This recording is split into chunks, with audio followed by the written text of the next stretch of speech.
ओम शांति। 7 अक्टूबर 2023। मीठे प्यारे बाबा के आज के मधुर महावाक्य। आज की मुरली के कुछ विशेष पॉइंट्स। आज बाबा हमें समझाते कि हम बच्चों को ऊपर घर में बाप को याद करने की आदत डालनी है। बाप की दिव्य दृष्टि से स्वयं में शक्ति जमा कर दूसरों को देनी है।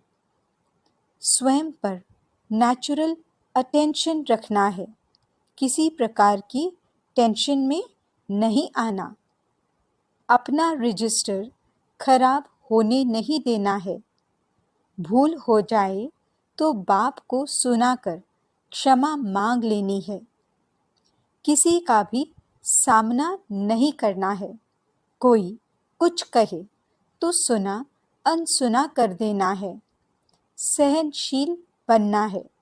सद्गुरु की निंदा नहीं करानी है। तो चलिए सुनते हैं आज की बाबा की मीठी प्यारी मुरली। ओम शांति। बाबा कहते, मीठे बच्चे, बुद्धि को यहाँ वहाँ भटकाने के बजाय घर में बाप को याद करो। दूर दूर तक बुद्धि को ले जाओ।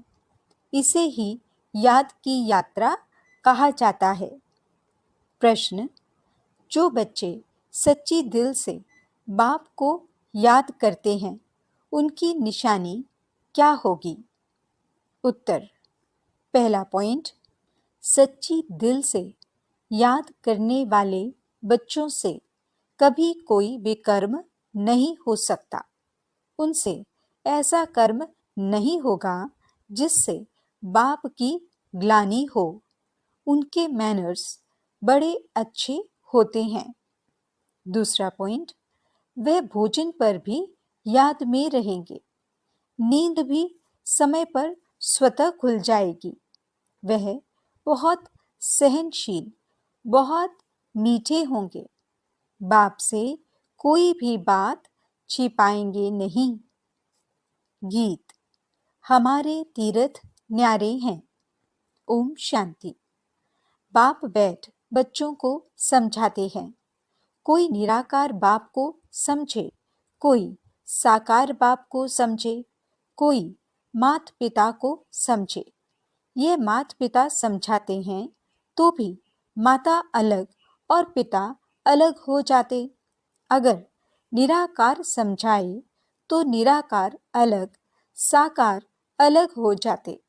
परंतु ये समझाने वाला बाप है। तुम बच्चे ही ये जानते हो कि जिस्मानी तीर्थ और रूहानी तीर्थ हैं। वे जिस्मानी तीर्थ आधा कल्प के हैं। अगर कहेंगे जन्म जन्मांतर से ये चलते आए हैं, तो फिर ऐसे समझेंगे शुरू से लेकर ये चलते हैं, अनादि हैं। ऐसे तो है नहीं, इसलिए आधा कल्प से कहा जाता है। अभी बाप ने आकर इन तीर्थों का राज समझाया है। मन मनाभव अर्थात रूहानी तीर्थ जरूर आत्माओं को ही समझाते हैं और समझाने वाला है परम पिता, और कोई समझा न सके।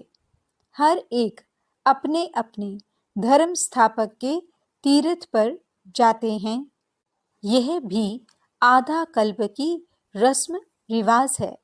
सब तीर्थ करते हैं, परंतु वे कोई को सद्गति दे न सके। खुद ही घड़ी घड़ी तीर्थों पर जाते रहते। अमरनाथ, बद्रीनाथ तरफ वर्ष वर्ष तीर्थ करने निकलते, फिर चारों धाम करते हैं। अभी ये रूहानी तीर्थ सिर्फ तुम जानते हो। रूहानी सुप्रीम बाप ने समझाया है। मन मनाभव और जिस्मानी तीर्थ आदि सब छोड़ो, मुझे याद करो, तो तुम सच्चे सच्चे स्वर्ग में चले जाएंगे। यात्रा माना आना जाना वह तो अभी ही होता है। सतयुग में यात्रा होती नहीं। तुम हमेशा के लिए स्वर्ग आश्रम में जाकर बैठेंगे। यहाँ तो सिर्फ नाम रख देते हैं। वास्तव में स्वर्ग आश्रम यहाँ होता नहीं। स्वर्ग आश्रम सतयुग को कहा जाता है। नर्क को ये अक्षर दे नहीं सकते। नर्कवासी नर्क में ही रहते हैं, स्वर्गवासी स्वर्ग में रहते हैं। यहाँ तो जिस्मानी आश्रम में जाकर फिर लौट आते हैं। यह बेहद का बाप समझाते हैं। वास्तव में सच्चा सच्चा बेहद का गुरु एक ही है। बेहद का बाप भी एक है। भल कहते हैं आगा खां गुरु, परंतु वह कोई गुरु नहीं है। सदगति दाता तो नहीं है ना। अगर सदगति दाता होता तो खुद भी गति सदगति में जाए। उनको गुरु नहीं कहेंगे। ये तो सिर्फ नाम रख दिए हैं। सिख लोग कहते हैं सतगुरु अकाल। वास्तव में सत श्री अकाल एक ही परमात्मा है, जिसको सतगुरु भी कहते हैं। वही सदगति करने वाला है।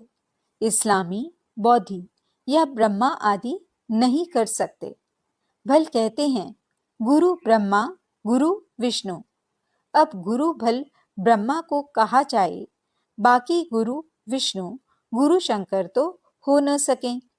गुरु ब्रह्मा का नाम है जरूर, परंतु ब्रह्मा गुरु का भी तो गुरु होगा ना। सत श्री अकाल का तो फिर कोई गुरु नहीं, वह एक ही सतगुरु है। बाकी और कोई गुरु या फिलोसोफर या स्पिरिचुअल नॉलेज देने वाला है नहीं, सिवाय एक के। बुद्ध आदि तो अपने पिछाड़ी सबको ले आते हैं। उनको रजो तमो में आना ही है। वे कोई सदगति के लिए नहीं आते हैं।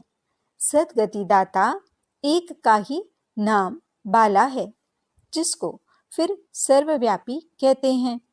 फिर गुरु करने की क्या दरकार है।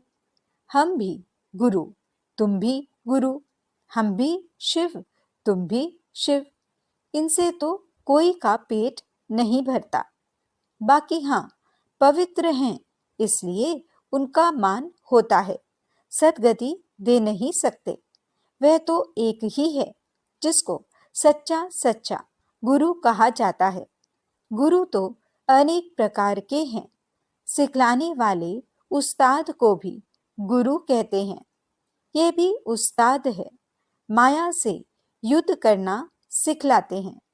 तुम बच्चों को त्रिकालदर्शीपन की नॉलेज है, जिससे तुम चक्रवर्ती बनते हो। सृष्टि के चक्र को जानने वाले ही चक्रवर्ती राजा बनते हैं। ड्रामा के चक्र को व कल्प वृक्ष के आदि मध्य अंत को जानना बात एक ही है। चक्र की निशानी बहुत शास्त्रों में भी लिखी हुई है। फिलॉसफी की किताब अलग होती है। किताबें तो अनेक प्रकार की होती हैं। यहाँ तुमको कोई किताब की दरकार नहीं। तुमको तो जो बाप सिखलाते हैं वह समझना है। बाप की प्रॉपर्टी पर तो सब बच्चों का हक होता है, परंतु स्वर्ग में सबको एक जैसी प्रॉपर्टी तो नहीं होगी। राजाई है उनकी जो बाप का बना। बाबा कहा थोड़ा भी ज्ञान सुना तो वह हकदार हो जाते, परंतु नंबरवार। कहाँ विश्व के महाराजा, कहाँ प्रजा, दास दासियां, ये सारी राजधानी स्थापन हो रही है। बाप का बनने से स्वर्ग का वर्षा तो जरूर मिलता है। वर्षा मिलता है बाप से। ये नई बातें होने कारण मनुष्य समझते नहीं। बाप समझाते हैं सतयुग में विकार है नहीं। माया ही नहीं तो विकार कहाँ से आए। माया का राज्य शुरू होता है द्वापर से। यह हैं रावण की 5 जंजीरें। वहाँ यह होती नहीं, जास्ती डिस्कस नहीं करना है। वह है ही संपूर्ण निर्विकारी दुनिया।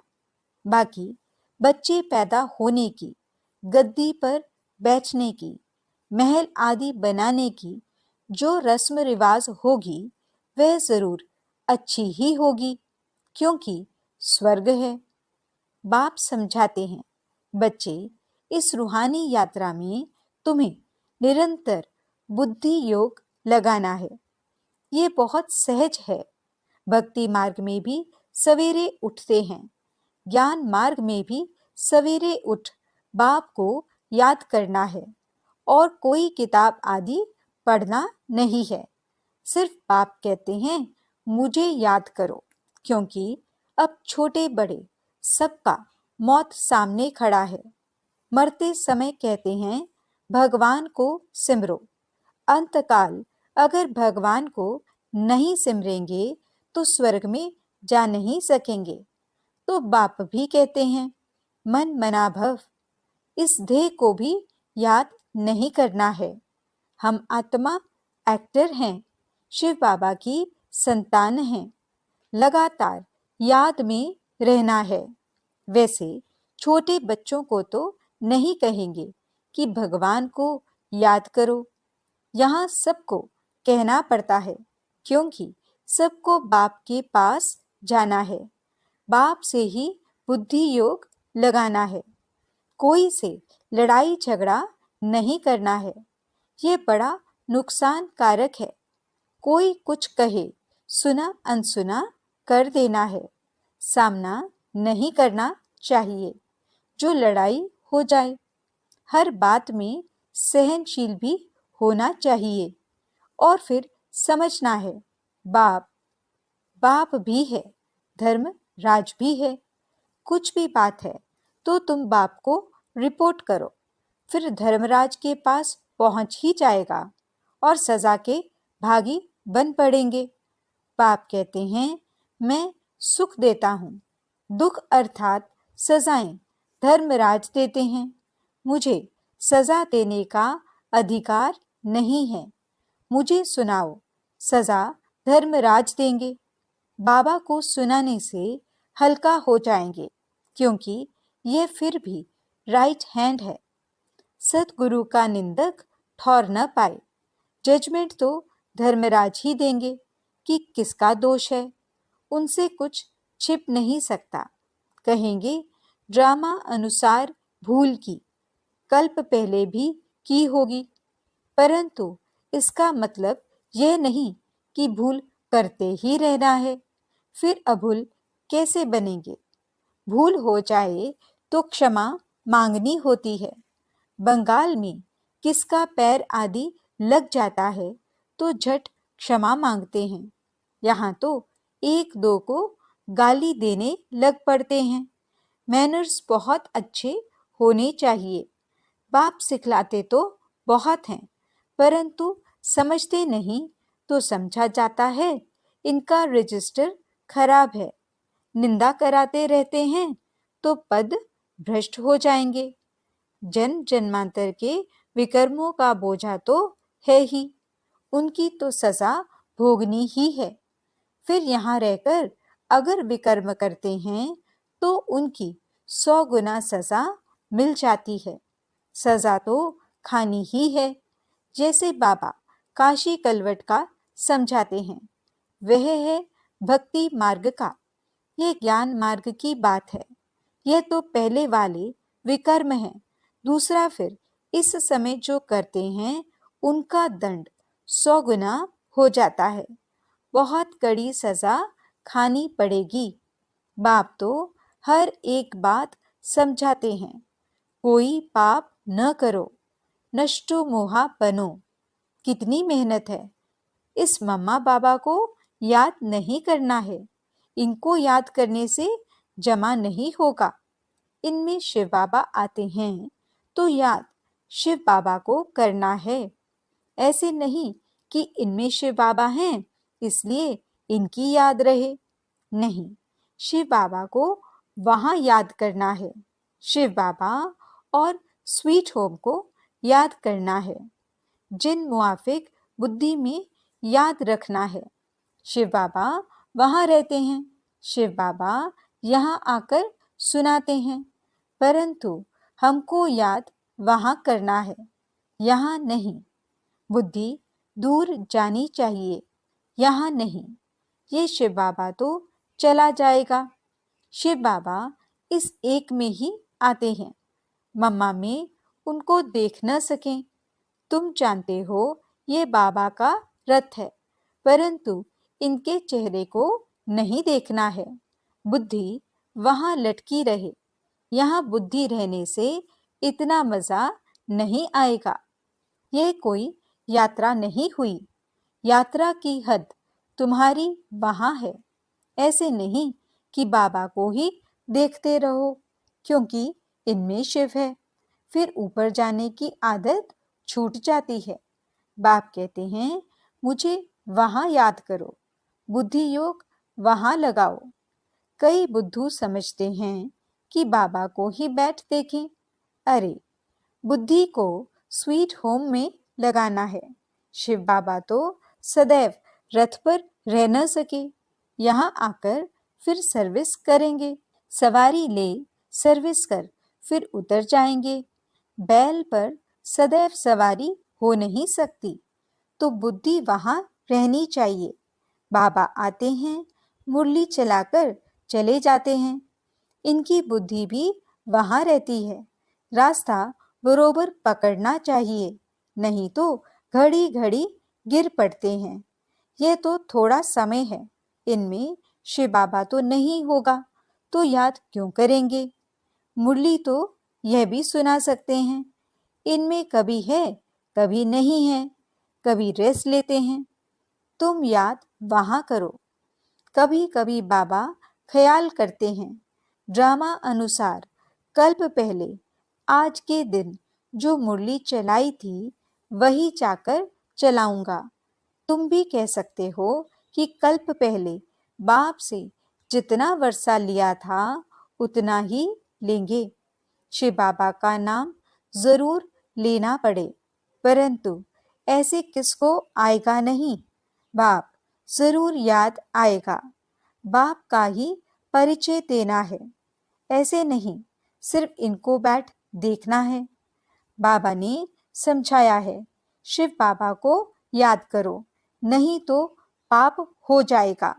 निरंतर बाप को याद करना है, नहीं तो विकर्म विनाश नहीं होंगे।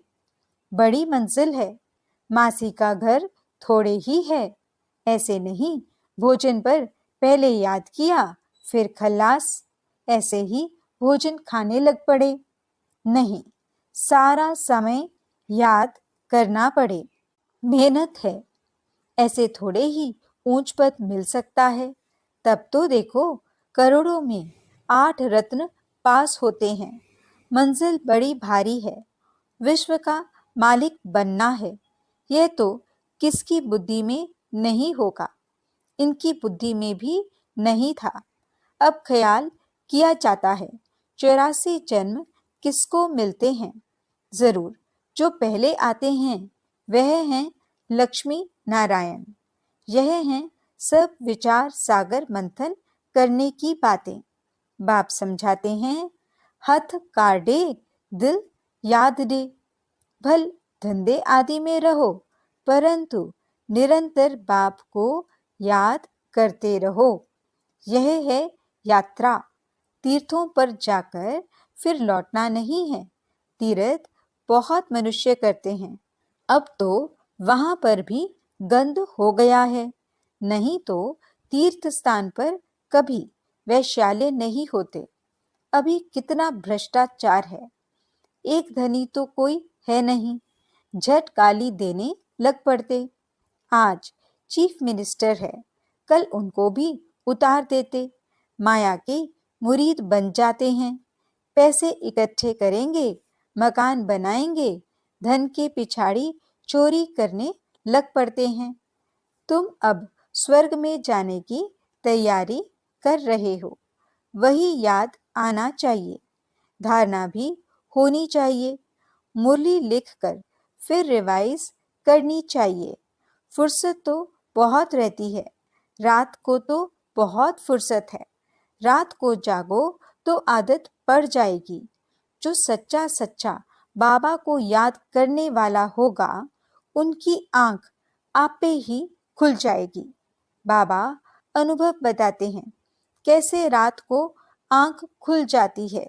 अभी तो नींद के लिए और ही पुरुषार्थ करते हैं। हाँ, स्थूल काम करने से भी शरीर को थकावट होती है।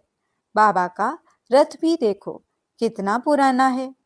विचार करो, बाबा पतित दुनिया में आकर कितनी मेहनत करते हैं। भक्ति मार्ग में भी मेहनत करते थे, अभी भी मेहनत करते हैं। शरीर भी पतित तो दुनिया भी पतित। बाबा कहते हैं, मैं आधा कल्प तो बहुत आराम करता हूँ। कुछ भी ख्याल नहीं करना पड़ता है। भक्ति मार्ग में बहुत ख्याल करना पड़ता, इसलिए बाप को रहम दिल गाया हुआ है। Ocean of knowledge, ocean of bliss, कितनी महिमा करते हैं। वही बाप अभी हमको पढ़ाते हैं और कोई पढ़ा न सके। अच्छा, मीठे मीठे सिकिलते बच्चों प्रति माता पिता बाप दादा का याद प्यार और गुड मॉर्निंग। रूहानी बाप की रूहानी बच्चों को नमस्ते। हम रूहानी बच्चों की रूहानी बाप दादा को दिल व जान सिक व प्रेम से नमस्ते नमस्ते नमस्ते जी। गुड मॉर्निंग बाबा। शुक्रिया बाबा। धारणा के लिए मुख्य सार। पहला पॉइंट, किसी का भी सामना नहीं करना है। कोई कुछ कहे तो सुना अनसुना कर देना है। सहनशील बनना है। सतगुरु की निंदा नहीं करानी है। दूसरा पॉइंट, अपना रजिस्टर खराब होने नहीं देना है। भूल हो जाए तो बाप को सुनाकर क्षमा मांग लेनी है। वहाँ ऊपर याद करने की आदत डालनी है। वरदान, साइलेंस की शक्ति द्वारा जमा के खाते को बढ़ाने वाले श्रेष्ठ पद के अधिकारी भव। जैसे वर्तमान समय साइलेंस की शक्ति का बहुत प्रभाव है, अल्पकाल के लिए प्राप्ति करा रही है। ऐसे साइलेंस की शक्ति द्वारा जमा का खाता बढ़ाओ। बाप की दिव्य दृष्टि से स्वयं में शक्ति जमा करो, तब जमा किया हुआ समय पर दूसरों को दे सकेंगे। जो दृष्टि के महत्व को जानकर साइलेंस की शक्ति जमा कर लेते हैं, वही श्रेष्ठ पद के अधिकारी बनते हैं। उनके चेहरे से खुशी की रूहानी झलक दिखाई देती है। स्लोगन, अपने आप नेचुरल अटेंशन हो तो किसी भी प्रकार का टेंशन आ नहीं सकता। अच्छा, ओम शांति।